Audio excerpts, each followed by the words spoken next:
My dear friends, this is the beginning of the most holy of weeks, the week that changed the world forever, and at his entry into Jerusalem, Jesus was wanted, welcomed, and hailed triumphantly. The apostles were all there when Jesus entered Jerusalem, but only one of them was present at the cross. If we had been there, where would we have been?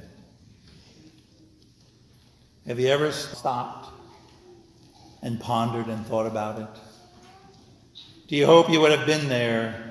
Do you hope you would have stayed with Jesus as a good and holy soul? Let us now consider this. During the Passion, Jesus instituted the Eucharist because he wanted to remain with us until the end of time, because his love could not bear that we, whom he loved more than his life, be left orphans. How could he leave us alone? Jesus said, "Take, eat, this is my body." Notice, my dear friends, Jesus did not say, "Take, eat, this represents my body." He did not say, "Take, eat, this is like my body." He did not say, "Take, eat, this body will remind you of me." My dear friends, he said, "Take, eat, this is my body." Jesus gives us his total self, his body, blood, soul, and divinity. He is totally alive. He's totally present with us in the Eucharist. As you and I participate right now in Jesus' passion, death, resurrection, and his ascension to the Father. This is the miracle of miracles. Time and space do not exist for the Lord. And at the moment of consecration, we are all taken back to the foot of Calvary at the instant of the crucifixion of Jesus. Our eyes cannot see, but we are all there at the very moment when Jesus is being crucified. At the crucifixion, Jesus looked from the cross and saw each one of you. He saw the goodness of your heart, your love, your devotion, your limitations. He's asking for forgiveness from his Father, not only for those who are killing him, but also for each one of our sins right down to this day. Jesus responded with perfect love when he cried out, "Father, forgive them. They know not what they do."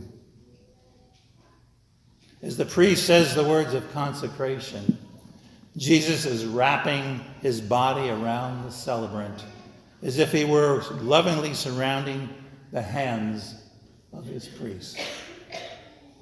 The face of Jesus, now present in the host, is looking at his people, calling us to be healed, to be reconciled with himself and his Father. As the priest holds the host, imagine these words being said. "Behold God who loves you. Behold God who loves you." Jesus only has a pure and perfect love in his heart. Jesus is pleading with you and me to accept his love, to accept his mercy, to accept his compassion, and to accept his healing. Jesus desires for each one of us to be in complete union with him in each Mass each week.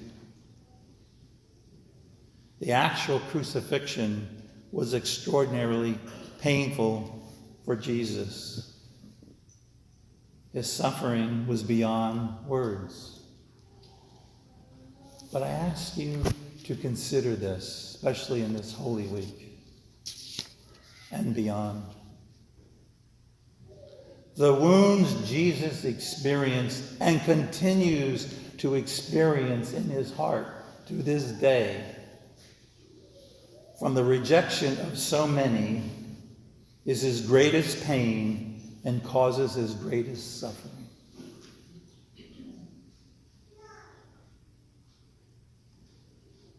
Ponder that. Think about it on Good Friday. When we imagine how much he suffered. But the simplest rejection pierces his heart deeper than the entire crucifixion. For each one of us to participate in the Eucharist, we need to be here at Mass in a state of grace. And if we are not in a state of grace, Jesus first invites us to his sacrament of reconciliation, confession, to talk to him, to be reconciled to him, so that we can receive his total everything in a marriage that takes place at every Mass between the bridegroom and the bride, who is us. Yes, my dear friends, Jesus saw you from the cross, just as he sees you now from the cross. We offer him our gifts, and he comes to us in Holy Communion with his total presence and love.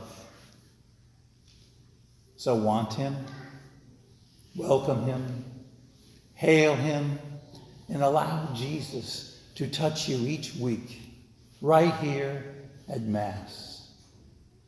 We adore you, O Christ, and we praise you, because by your holy cross you have redeemed the world.